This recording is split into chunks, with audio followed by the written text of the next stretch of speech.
ఏంటది? బెండకాయ. అది కావాలా నీకు? నీకు ఇష్టం బెండకాయ? ఎవరైనా మ్యాగీ నాకు అవి చేసి పెట్టు, దోశలు ఇడ్లీలు అంటారు, నువ్వేంటి బెండకాయ అడుగుతున్నావు?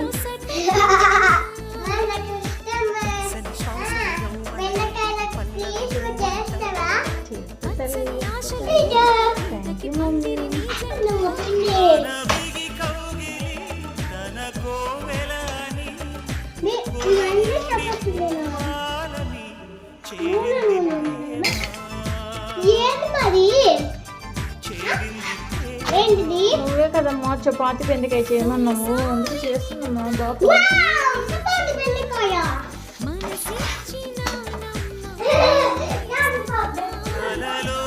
ఇదిగో